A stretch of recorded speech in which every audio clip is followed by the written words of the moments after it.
સૌરાષ્ટ્ર દેશે વિસદયતિ રમ્યે જ્યોતિર્મય ચંદ્રકલાવતંસમ ભક્તિ પ્રદાનાય કૃપાવતીર્ણમ તમ સોમનાથમ શરણમ પ્રપદ્યે.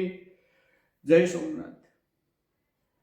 આપણા 18 પુરાણોની અંદર જેને પવિત્રતાથી રહી જે સ્થાન અપાણું તે સ્કંદ પુરાણ છે. સ્કંદ પુરાણની અંદર પ્રભા ક્ષેત્રની અંદર સોમનાથ મહાત્મય, મહત્વ, મહિમા નું વર્ણન છે. માં જગત જનની પાર્વતીજી અને શિવજી ભગવાનના સંવાદમાં પાર્વતીજી પ્રભાસ ક્ષેત્રનું મહિમાનું વર્ણન કરવાનું કહે ને ત્યારે પરમાત્મા ખૂબ સુંદર શબ્દ આપે છે કે હે દેવી, બધા તીર્થોની અંદર, બધા ક્ષેત્રોની અંદર મને અતિ પ્રિય હોય ને તો એ પ્રભાસ ક્ષેત્ર છે. પૂર્વની અંદર સૂર્યનારાયણ પરમાત્મા છે, દક્ષિણમાં સાગરજી છે, પશ્ચિમમાં માધવજી છે અને ઉત્તરમાં ભગવતી ભવાની છે. આવું પવિત્ર સ્થળ,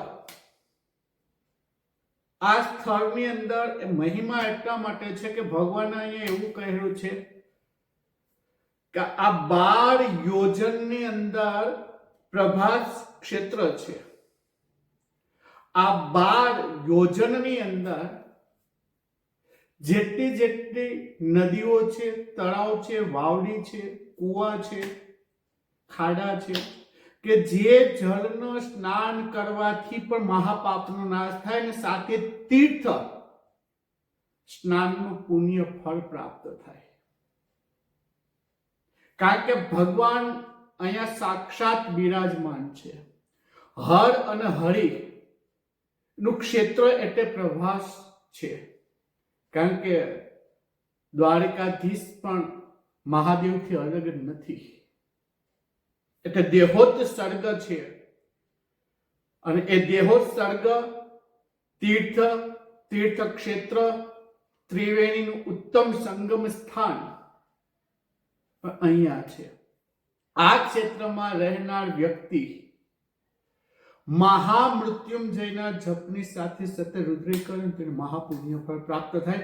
અનેક જાતના જાણતા, અજાણતા, જાગતા, ઉઠતા, બેસતા, નિંદ્રામાં જે અવસ્થાની અંદર જે કઈ દોષ થઈ ગયા હોય ને પાપ થઈ ગયા હોય તો તીર્થાટનથી એ પાપનો નાશ થાય છે. પાપ અહીંયા ભગવત કાર્યની અંદર, ભગવત કૃપાની પ્રાપ્તિની અંદર સાથે એવું પણ કહેલું છે પરમાત્માએ કે અહીંયા 3 પ્રકાર, પ્રથમ બ્રહ્મ વિભાગ છે, વૈષ્ણવ વિભાગ છે અને શિવ એટલે કે રુદ્ર વિભાગ પણ છે. આ ત્રણેયની યાત્રાનું મહત્વ છે. આ ત્રણેય યાત્રા નું ફળ પ્રાપ્ત કરવું હોય તો સોમનાથ ક્ષેત્રની તીર્થયાત્રા કરવી જોઈએ. કારણ કે જ્ઞાન, ક્રિયા શક્તિ, ઈચ્છા શક્તિ, અહીંયા ત્રણેય, આ બ્રહ્મ શક્તિ, વૈષ્ણવ શક્તિ, શિવ શક્તિથી તમને ત્રણેય યાત્રાનું ફળ પ્રાપ્ત થાય છે. એટલા માટે પ્રભાસ ઉત્તમ સ્થળ છે. કારણ કે સૂર્યચંદ્રની ગતિની સાથે સંલગ્ન છે.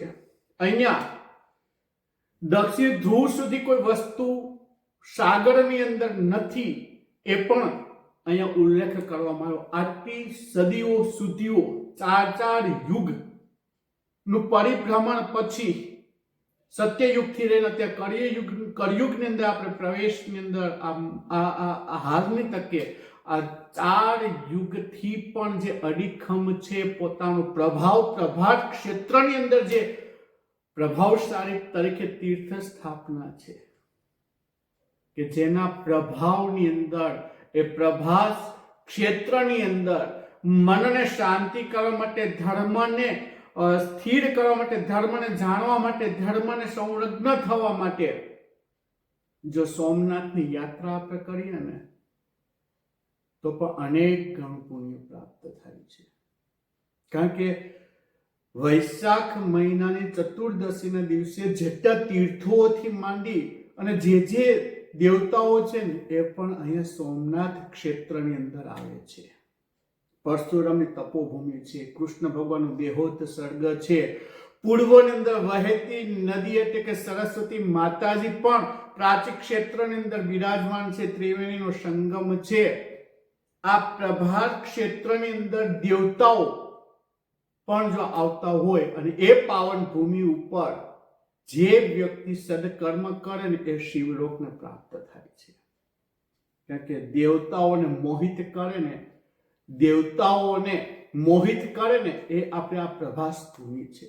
આપણે ભાગ્યશાળી છે, પુણ્યશાળી છે અને વિશેષ દેવ કૃપા છે કે આપણે અહીંયા આ ભૂમિ ઉપર આપણો જન્મ થયો છે. માટે પદયાત્રા પણ ઉત્તમ છે, શિવ યાત્રા પણ ઉત્તમ છે, ભક્તિ યાત્રા પણ ઉત્તમ છે. અને એથી પણ વિશેષ એક ક્ષણ માટે પણ જો તમે શિવ સાનિધ્યની અંદર જઈ અને શીશ નમાવો ને તો સોમેશ્વર સોમનાથ 100 પાપને પણ નાશ કરી શકે. જેનું મહાત્મ્ય એટલું હોય, જે શિવજી ભગવાનના હૃદયની અંદર પ્રભાસ ક્ષેત્ર હોય, તો પછી આંકડંદાઓ જે આવીને આપણી સંસ્કૃતિને પ્રકૃતિને નષ્ટ કરે ને શક્ય નથી.